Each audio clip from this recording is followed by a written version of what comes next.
सीतापुरा स्थित जेईसीसी में जहां विधिक सेवा पर 2 दिवसीय सम्मेलन का शुभारंभ हो रहा है और लगातार 4 से अधिक समय हो गया है। इसमें जिस रूप में इसकी जो थीम थी उसके अकॉर्डिंग टू ये काम, जिसमें लीगल लिटरेसी हो, अवेयरनेस हो, लगते हैं विधिक सहायता के शिविर लगते हैं, चेतना के शिविर लोक अदालतें लगाने का प्रयास होता है, से बढ़ा सकता है। मिस्टर किरण रिजिजू जी ने बहुत कही है, चाहे वो ट्रायल जो बैठे हुए जेलों के अंदर, आप सभी जानते हैं कि हजारों की तादाद में बैठे हुए हैं, क्या बीतती होगी जो विध हो जाए। तो कुछ मुद्दे आपके सामने, हमसे ज्यादा आप अनुभवी हैं, और उसका हल कैसे हो। कुछ बातें ऐसी है जो सालों से सुनते आ रहे हैं। साल पहले जब मैं पार्लियामेंट में गया था 80 के अंदर, खुशी है कि उस वक्त से ही जब राजीव गांधी प्राइम मिनिस्टर थे तब भी बहुत ही क्रांतिकारी कानून बनाए गए थे, जिसमें चर्चा कर रहे हैं।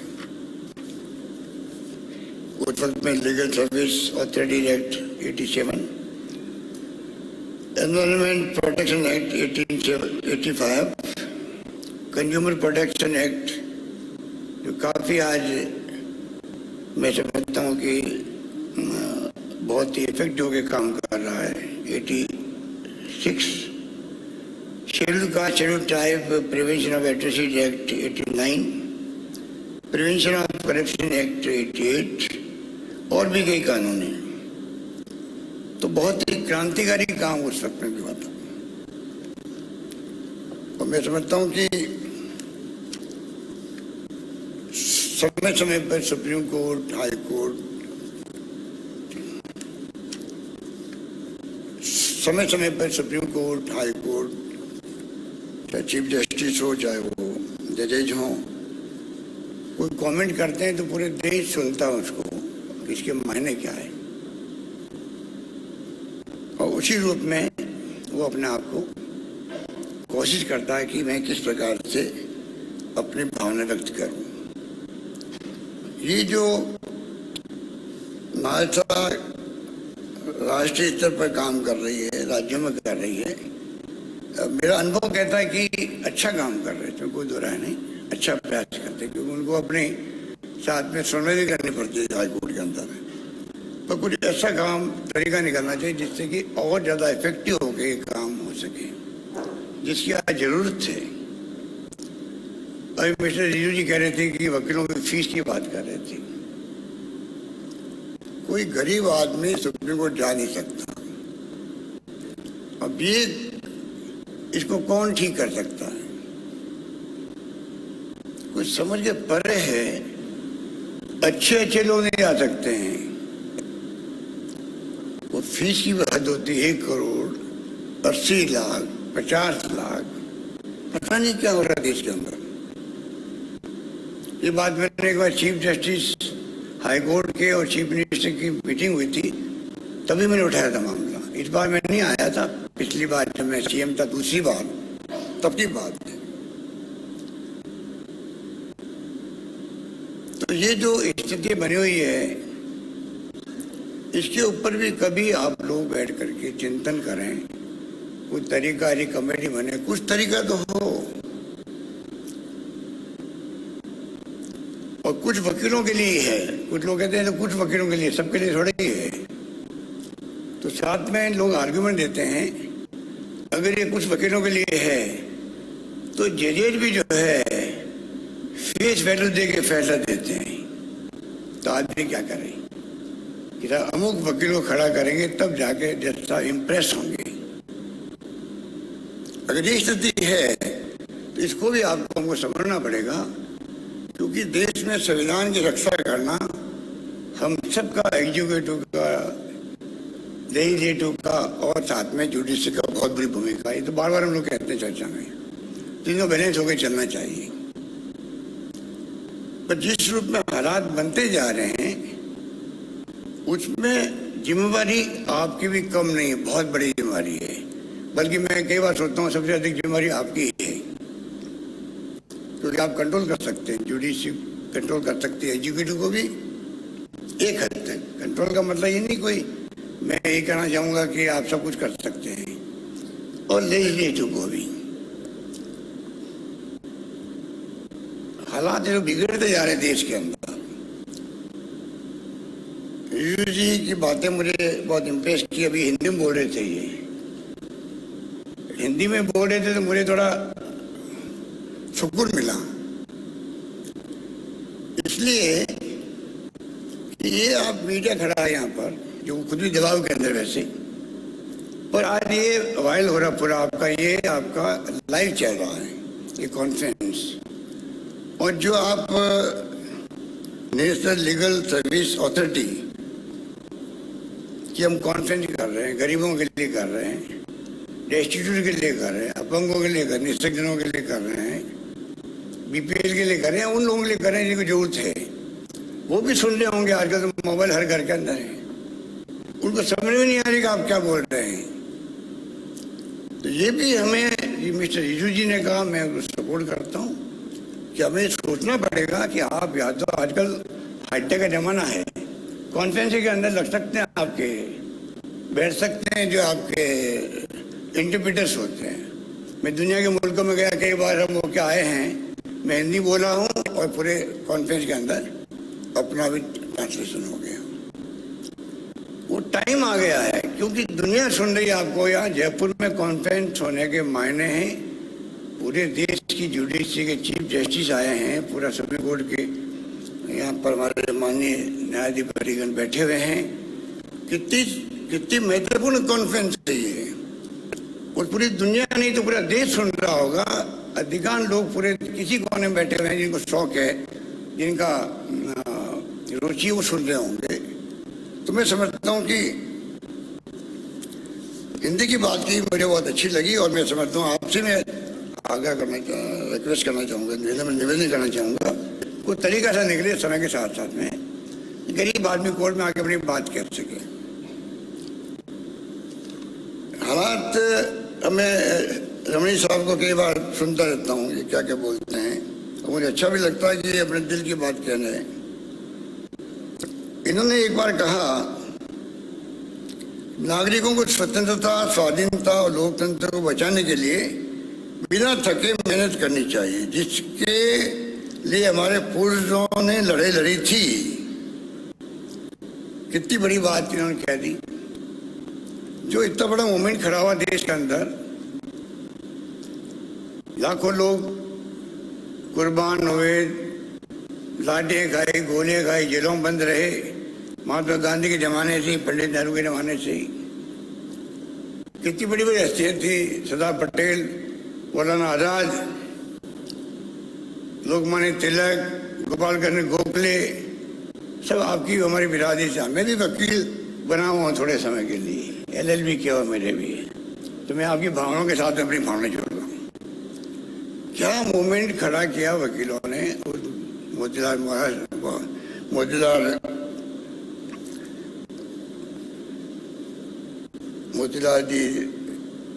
नेहरू के ज़माने से ही, तो उनको हम भूल नहीं सकते।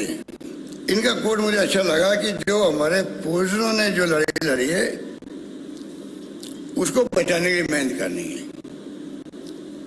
और वो तब होगी तब, जैसे मैंने अभी रिजू जी प्रधानमंत्री जी बात कर रहे थे, मैं भी एक बात आपको कहना चाहूँगा।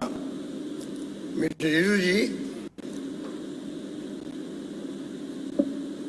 एक मेरी भावना पहुंचा ये नरेंद्र मोदी जी तक। मैं 3 महीने से बोल रहा हूँ लगा था, पर आप तो गृह मंत्री भी रहे हैं, मुझे मालूम है, आपको गॉड गिफ्ट है, जब आप बोलते हैं तो लोग सुनते भी आपकी बात को। तो मैं कहना चाहूँगा आपको कि हम बार बार कह रहे हैं कि आज देश में तनाव है, हिंसा का माहौल है, ये नहीं होना चाहिए। लोकतंत्र उसी में टिका हुआ होता है, टॉलरेंस पावर होनी चाहिए, टॉलरेंस जो है वो तो लोकतंत्र के गहने के रूप में, ऑर्नामेंट के रूप में, वो आज नहीं है। तो हम कहते हैं बार बार भाई प्रधानमंत्री जी की क्रेडिबिलिटी ऐसी हो गई आज, वो बात कहते हैं, लोग उनको वोट देते हैं, डेमोक्रेसी है, वो चुनाव जीतते हैं। तो जो मुख्यमंत्री हो या प्राइम मिनिस्टर हो, वो कोई बात करेगा, देशवासियों को संबोधित करेगा, देश सुनेगा, तो क्या मुख्य प्रधानमंत्री जी को नहीं कहना चाहिए कि भाई देश के अंदर भाईचारा, प्रेम, मोहब्बत, सद्भावना रहनी चाहिए और मैं किसी कीमत पर हिंसा को बर्दाश्त नहीं करूंगा, ये तो कहना उनको।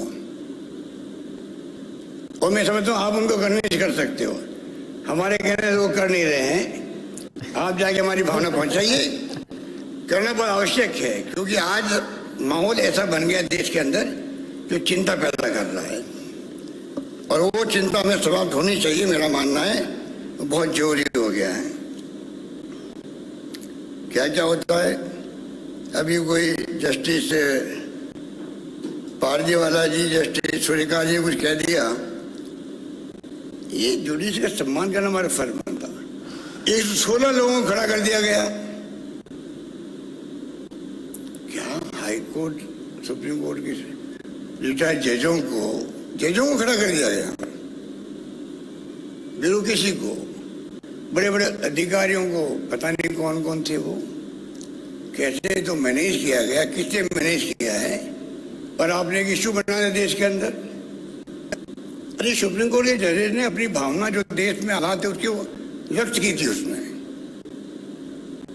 पर ये माहौल बन गया। ये कई बातें ऐसी होती है जो मुझे बहुत कठोर स्थिति है। मैं जो बोल रहा हूँ है ये कोई नई बात नहीं बोल रहा हूँ मैं। अभी राष्ट्रपति महोदय आए थे जोधपुर हाईकोर्ट के उद्घाटन वाले, तब सीजीआई भी थे वहां पर, लॉ मिनिस्टर भी थे आपसे पहले, सबके सामने मैंने कहा था, कुछ बातें मैंने कही थी।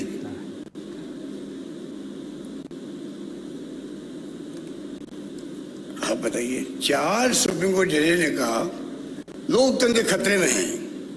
हम सब ने कहा कि इतनी बड़ी बात कर दी, 4 सुप्रीम कोर्ट जजेस ने, और ये फला ही हो रहा सुप्रीम कोर्ट के अंदर और बहुत चिंता का विषय बन गया। उनमें से एक सीजीआई बन जाते हैं मिस्टर गोगोई, और बाद में वही तरीका चलता जो पहले चल रहा था। तो मैंने राष्ट्रपति महोदय के सामने पूछा, भाई कि मिस्टर गोगोई पहले ठीक थे अब ठीक है, समझ के परे। और बाद में वो मेंबर पार्लियामेंट बन गए, नॉमिनेट हो गए। ये कम से कम कुछ तो बातें हम लोग खुद को सोचनी पड़ेगी, किस रूप में हम ये जिंदगी में, मैं मुख्यमंत्री बना हूं, कोई एमएलए बनता है, एमपी बनता है, प्राइम मिनिस्टर बनता है, आप जज बनते हैं, कितना गर्व होता है जिंदगी के अंदर भी हमें देश की सेवा करने का अवसर मिला है। कोई जिंदगी 1000 साल की नहीं होती है, और जो हमें वक्त मिला है जिंदगी का उसमें कुछ करें हम लोग, देश के लिए करें। उसके अंदर अगर हम लोग हम रिटायरमेंट के बाद में हमें क्या बनना है, क्या बन सकते हैं, ये चिंता ब्यूरोक्रेसी में रहेगी, जजेस में रहेगी, तो फिर कैसे काम चलेगा। हालात बहुत गंभीर है देश के अंदर, सरकारें बदल रही, बताइए आप। गोवा, मणिपुर, कर्नाटका, आपके मध्य प्रदेश और महाराष्ट्र का भी शिंदे साहब बैठे हमारे, एक शिंदे ये बैठे हुए हैं, एक शिंदे मुख्यमंत्री बन गए। बताइए,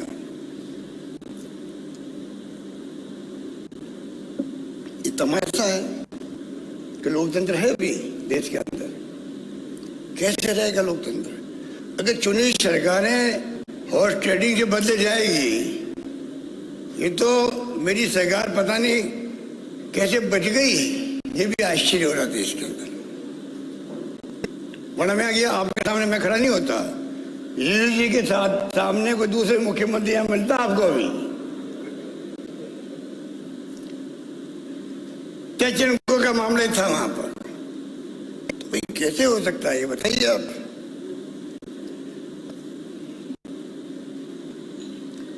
स्थिति मैं समझता हूं कि नाजुक है, हमें उसको देखना पड़ेगा।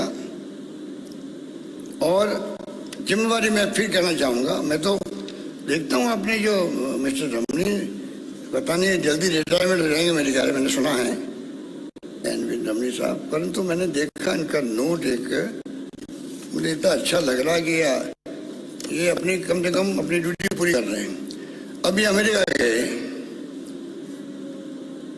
इतनी बड़ी बात कह दी उन्होंने, it is the tolerant and inclusive nature of American society that is able to attract the best talent from all over the world, which in turn is contributing to its growth.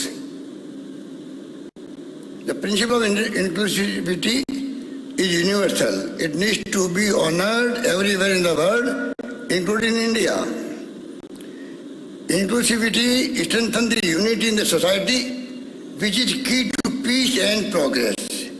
We need to focus on issues that unite us, not on those that divide us.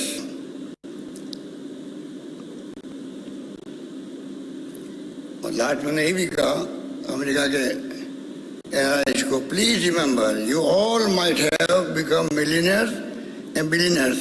For you to enjoy your wealth you need to have peace around you. Your parents back home also should be able to live in a society which is free from hate and violence. इससे भी कोई बात कह नहीं सकती. हमारी कोई दुश्मनी नहीं है, किसी पॉलिटिकल पार्टी में हम लोग काम करते हैं. डेमोक्रेसी में सरकार हमने भी चलाई, चली गई, आएगी, ये अलग बात है.